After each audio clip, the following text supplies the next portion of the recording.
Hello everyone, welcome back to Wildwomanprovisions.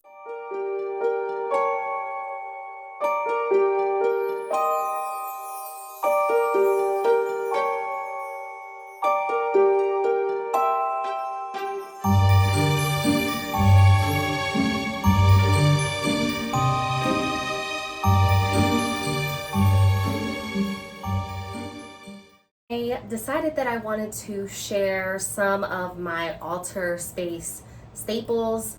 I get a lot of questions about how to create sacred spaces and some of the things that you would need for an altar space, how to work things properly. One thing I want to put in the beginning of this video from the beginning is you do not need anything. You do not need any tool, you do not need any crystal, you do not need any tarot deck. You do not need the candles. You do not need anything to have a relationship with source, God energy. That always comes from within innately. Now, tools like crystals, candles, tarot decks, all of those things are great ways to help expand your world, to help you get to know source energy, spiritual energy, spirit realm, all of those things. They're great ways to help broaden your horizons, but they are absolutely not needed. So all of the things that I'm going to show today are just what I have acquired over the long course of time that I have been practicing, but these are not things that you absolutely have to have in order to have a legitimate practice. To have a legitimate practice, all you need is self, an open heart and an open mind, and the ability to push yourself to communicate with source God energy. I thought it'd be great to share these things. As somebody who's been practicing for close to 2 decades now, and a decade openly, I've acquired a lot of different things, thrifted a lot of different things, was gifted a lot of different things to deepen my relationship with the deities that I work with God source energy, with self. So since we are on the topic of self and opening ourselves up to have communication with God source energy, my number one absolute staple for altar space, any type of workings, any type of craft or spirituality in general, is my journal, my grimoire. I made this a long time ago. I shared this in one of my, I'm pretty sure it was my TikTok videos. My TikTok is Wildwomanprovisions. You can go on there and get a little deep dive into it. But I made this from an old sketchbook. I tea stained pages. I made the Wheel of the Year. And I use this now to communicate with Hecate. I forget what rock this is, but I found this in my local creek, and I was able to like split it up, and so this is it. And I love her. And this jewelry is jewelry that my mom gave me that had broken, and I thought I would repurpose it. So this was the beginning of almost everything in terms of me practicing an actual real practice, especially open. This was the first time. I had no idea that the 3 goddess symbol really had any attribute to Hecate or anything like that. And little did I know, almost a decade down the line, here she is, and she's like, hey girl, I've been trying to get in touch with you. Then also just a personal journal. I got this from Barnes & Noble, and I absolutely love it. I think it's so beautiful. It's so me. And this is so great to do shadow work, to do meditation, just to write down. One thing with journals, and I struggle with this too, as being someone who, even though I'm not diagnosed OCD, pretty sure I have OCD, but as somebody who likes to try to be a perfectionist in most of the things that I do, writing in a journal can sometimes bring me a lot of stress because I feel like I'm not writing something of value. So working with my journal at my actual altar space really allows me to open up and kind of dive deep. And some of the deepest writings that I've ever written in my journal, some of the deepest conversations that I've ever had with source, some of the deepest reflections that I've ever had has been right here at this working altar space. This is my altar behind me. So journals, number one. If you don't have a journal, get a journal, because there's nothing like talking to source God energy, like having a journal and watching things being written out. The second thing that is essential for me for my altar space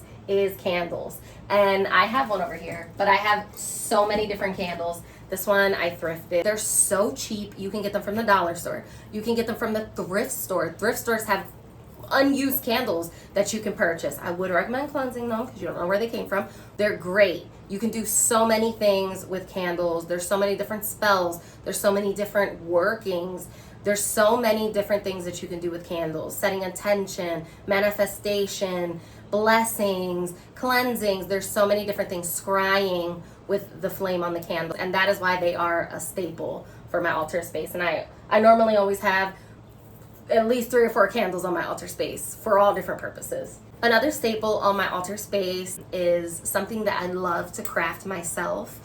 I have shared many videos of my apothecary that I have. It's actually right there behind me. We love her. My sister passed that down to me and her friend passed it down to her. And the first time that I ever seen it, I was like, when you're done with that, I need that.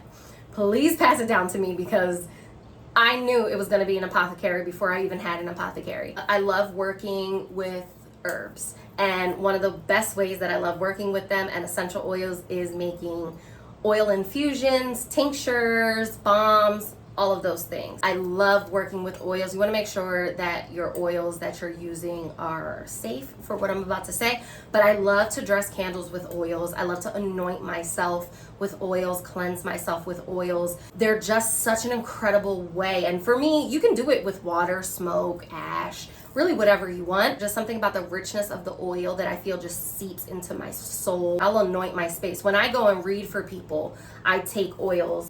This here is some of my collection of oils that I have. My wife made me this beautiful little jewelry jar. It says, "I love you" right there. For my birthday, she took me to make pottery. So she made this for me, and I made this cup. I love it. The vlog for that is on my other channel, The Beauty Ritual.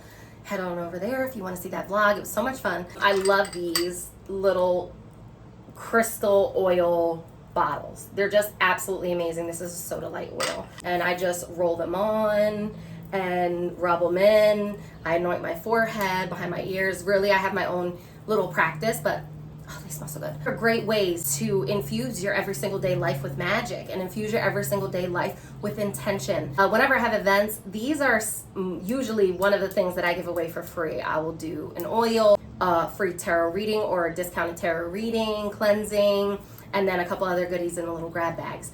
Another altar staple for me is feathers. I collect all of my feathers from outside. Anytime that I have gone through something difficult and I've been talking to Source and I'm like, please send me a sign, or I'm missing someone that I have lost, please send me a sign. Any of those things give me guidance. Any of those things, like I'm open, there has been a feather. And on our block, we have, I think they're called a murder of crows. They're there every single morning, all the time, especially like from mornings to like mid-afternoon. They're outside just singing their song, doing their thing.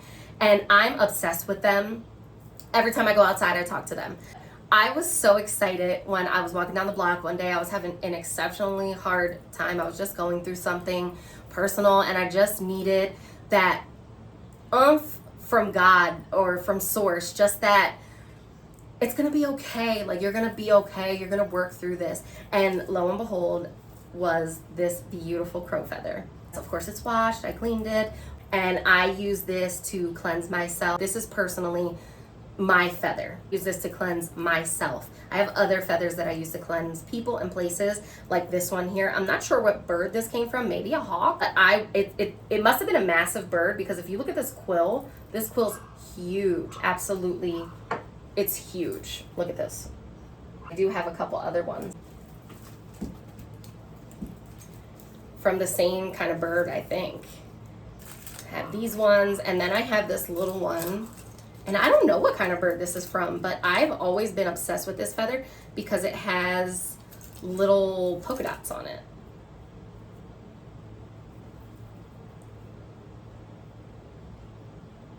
I use this one mainly for my altar space because it's so tiny. So feathers, they're the element of air. They're great for moving things along, for clearing out stuck energy in any of your chakras. They're great for just in general cleansing, cleaning, movement. They're just great to have for your altar.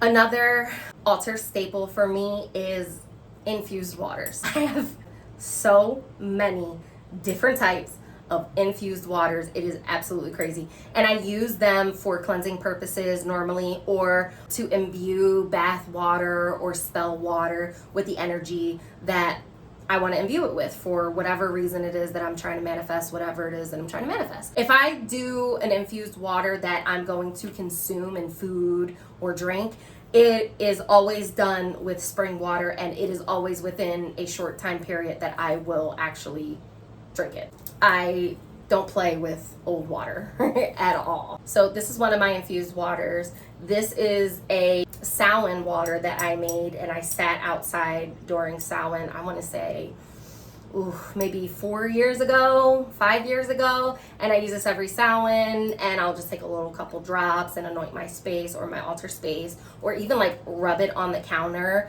before I like cook my Samhain meal. This is ocean water from, I'm pretty sure, Seaside Heights.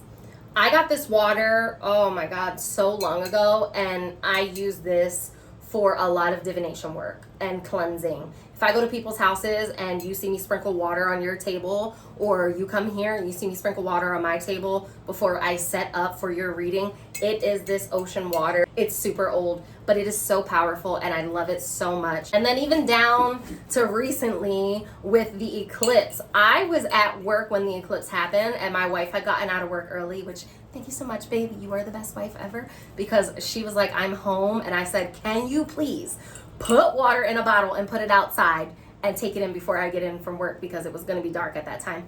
And she did. And so I have that intense eclipse water. And this is so good for when you're feeling stuck, when you're going through something and you do not know how to work through it. You don't know what to do.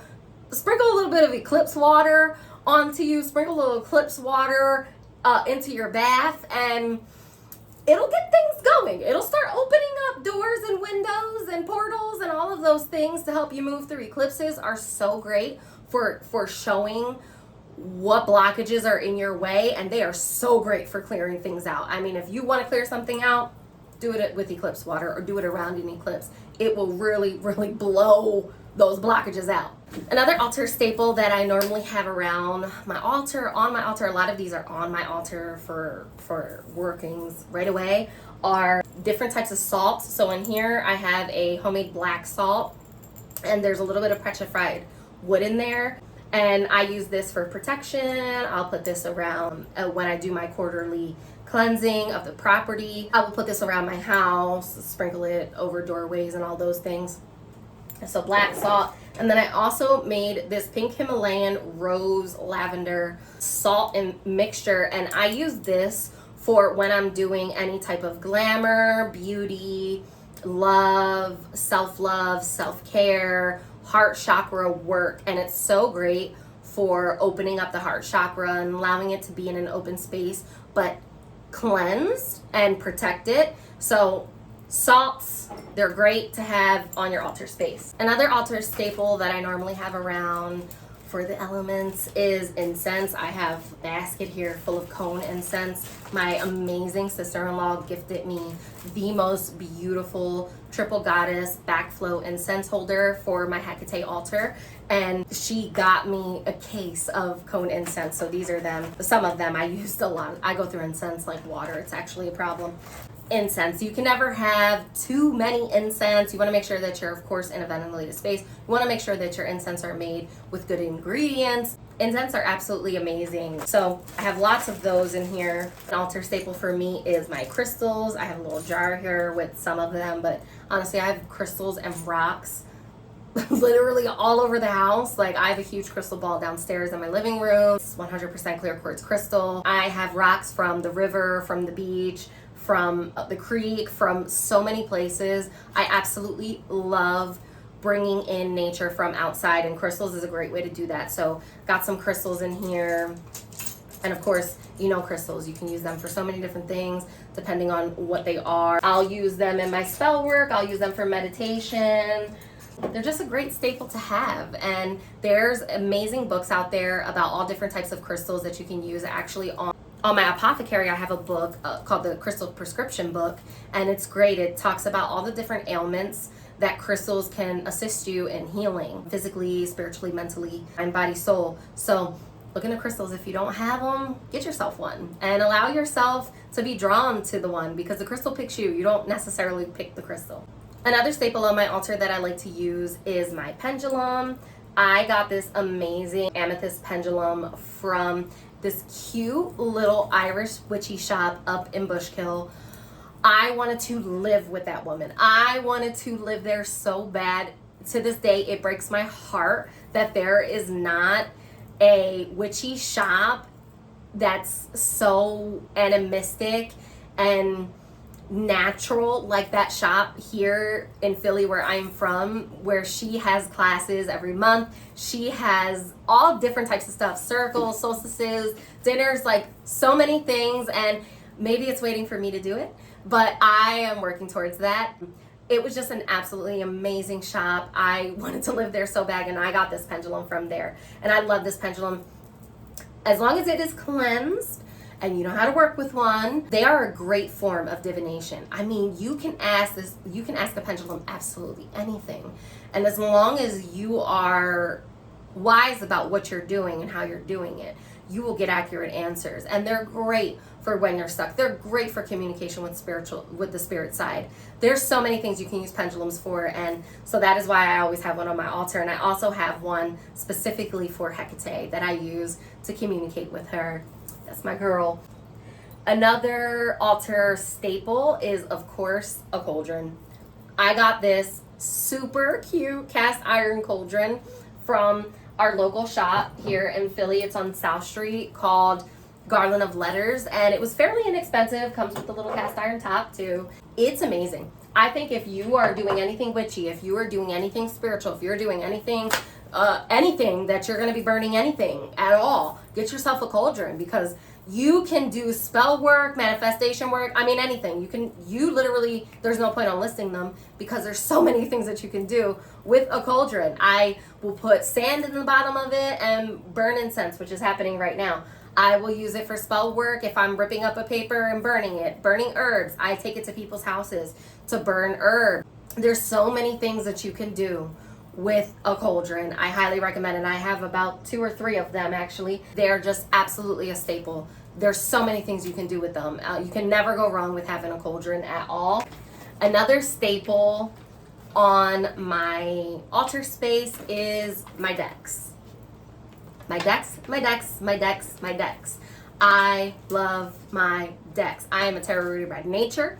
It came to me, and it's just on a completely different level. It is so archaic and old, how it's called to me. So I'm building up my collection now, but I have quite a few oracle decks. I have this amazing animal spirit deck.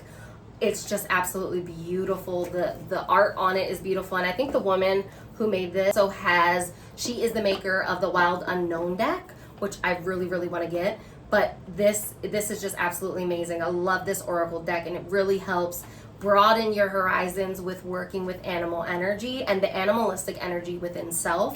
Absolutely recommend this one. And then this is my OG. This is my baby. As I'm going through this bag, I'm finding another cauldron. I think this was my first ever cauldron. I got this from this other little local shop. They're actually not a witchy shop, but they have art handmade things from all over the world. This cauldron was made in India. It's handmade. It's absolutely gorgeous. I'm pretty sure it's clay. And I use this too when I go to people's houses. If I don't take my other one, I'll take this one to burn herbs. But this is my OG deck. This is my Rider-Waite deck, and there ain't nothing like it. It's my baby. I love it so much. Me and this deck's connection is like it's unreal. It's ethereal. It is absolutely everything. Look at the card at the back. Synchronicity. My baby. But yeah, this was the deck that started it all for me. Thank you to my wife for moving worlds to be able to get me this deck and to support me in my journey of finding my true self. I love you so much. You already know. But this deck, having my decks are absolutely a staple on my altar space. I also wanted to show something that's a staple for me on my working space. Not a staple for everyone, but I really wanted to show this because I thought it was so cool. It's been, I want to say about 5 years that I've had this now. Me and my friend at the time were walking and looking for rocks that we were called to on our like riverbed. This rock stood out to me. I set the intention of having a rock that I could attribute it to my ancestors, and I found this rock. It is unreal. This rock looks like, as soon as I saw it, it reminded me of a ghost. It's super dirty right now because it was just rolling in ashes inside of my bag, but this rock looks like a little ghost. It looks like a little person. And literally, as soon as I saw it, I was like, oh my God, it's my ancestors. So this is my ancestor rock. It literally, if I leave anywhere, this comes with me. If you see me, know that this rock is with me no matter what. It is representation of my ancestors. I don't leave for a trip without it. It goes with me absolutely everywhere. Another big staple on my altar space, and right now I need to re-up on them, but another big staple on my altar space is plants.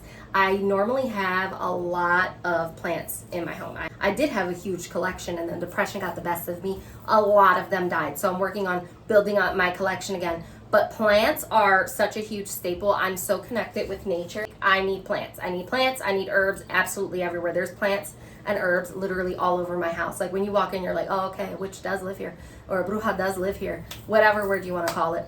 They're a representation of source energy. They are another person. They are another being, and I absolutely love them. I'm going to show you one of my plants that I have, my pothos. It's actually a pretty old pothos, and it died and then came back, and it died and then came back. But I have it sitting in a purse that my wife got me from Killstar. This is the skull purse. It's a PVC skull purse from Killstar. I fell in love with it, literally like, oh my God.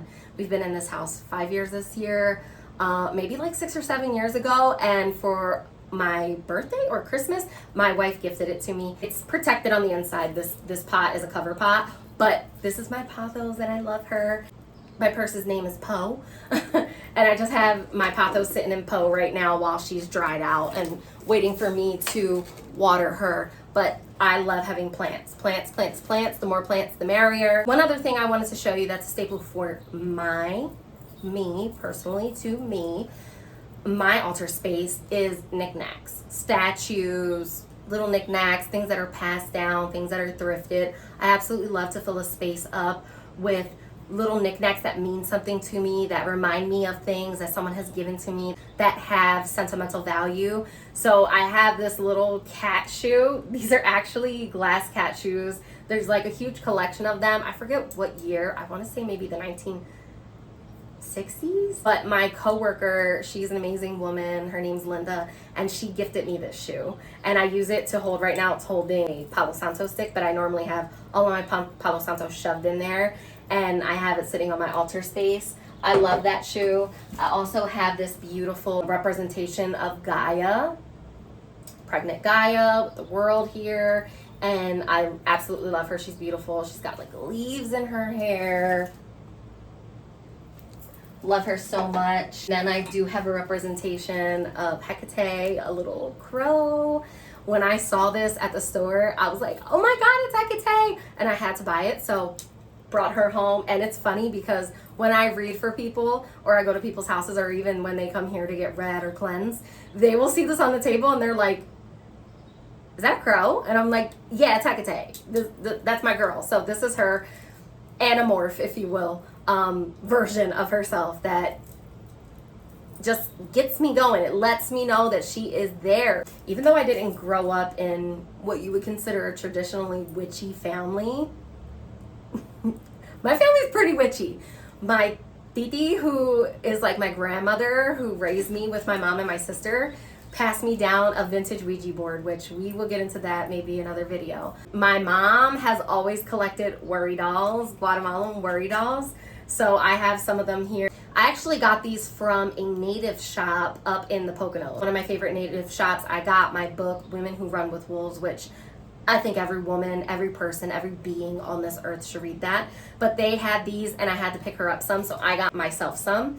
And they're just absolutely the cutest things ever. I grew up with her using these. So how funny is it that my family never considered themselves witchy, and my mom was using these as I was growing up. My aunt was playing the Ouija board with me as I was a child, and my sister is psychic. Like, it was meant to be, but they come in this cute little box. It actually was on my windowsill and got rained on, so a lot of the decoration is coming off, but these are handmade from Guatemala, and I absolutely love them. And the last thing that I will talk about on my altar space, I always have a rotation of books.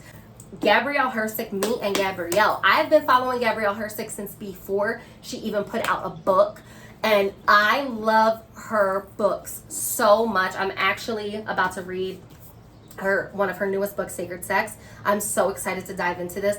First of all, this book helped me so much with expansion on reading tarot, getting to know its symbology. There's so much in this book. You can see how much it's loved. Like, there's pages in here that are yellow from me just reading them over and over and over and over and over. It's just an absolutely amazing book. They don't even make this copy anymore. This was the first copy, and I'm pretty sure this copy came out in the UK.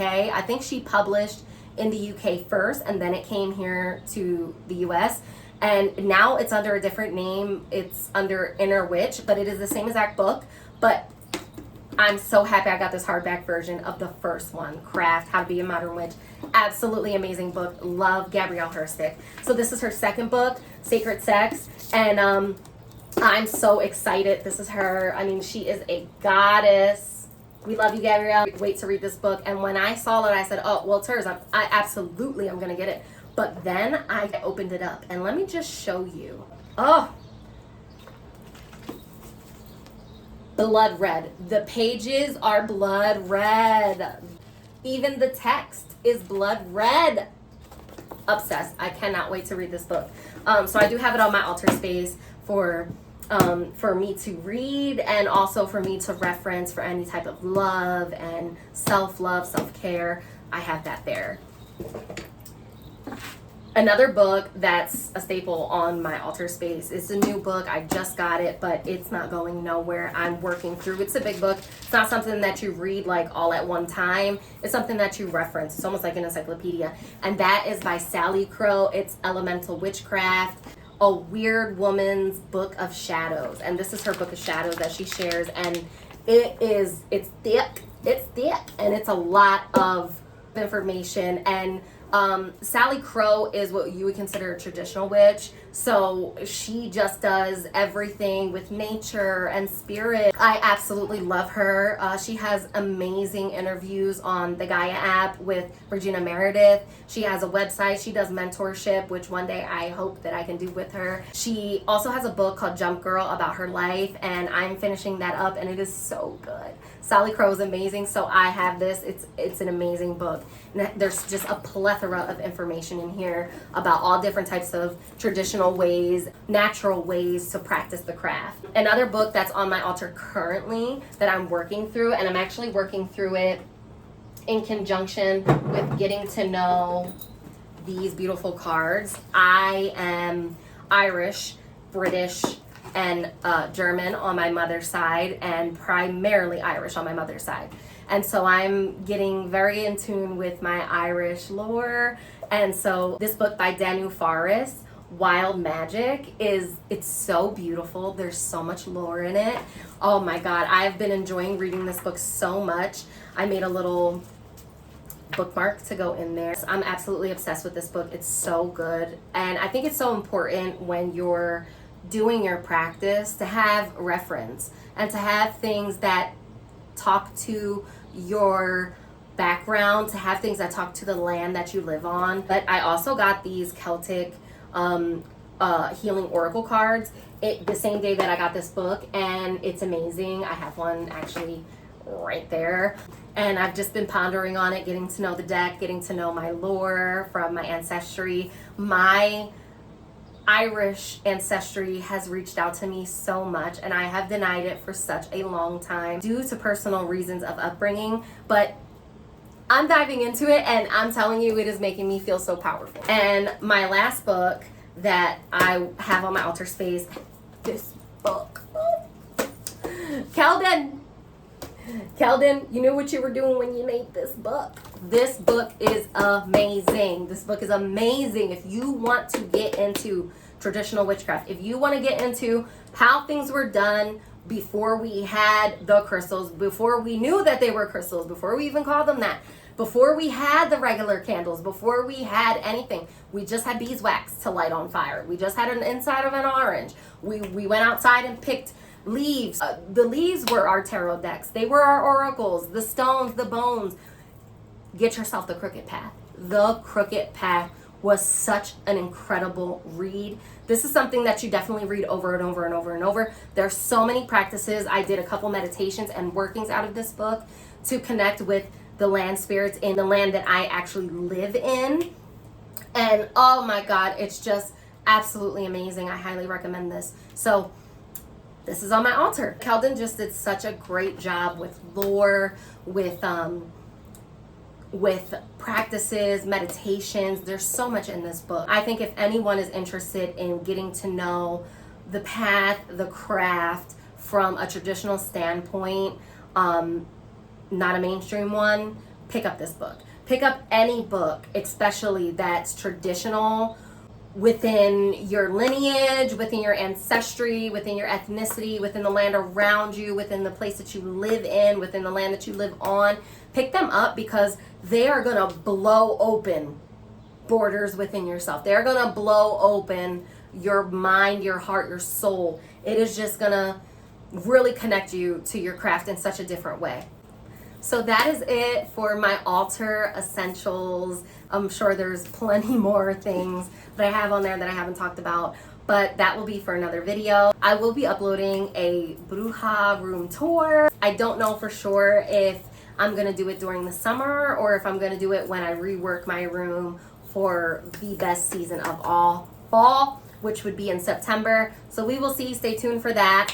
But thank you so much for being here with me today and allowing me to share something that I'm so passionate about, and I'm so grateful that we live in a space that I can share it publicly and I can talk about it passionately and not get the side eye. I appreciate it so much. Leave a comment down below of the things that are essential for your altar spaces. Let me know if there's any questions about the things that I have or where I've gotten them. And I look forward to seeing you in my next video. Thank you so much and have a great week.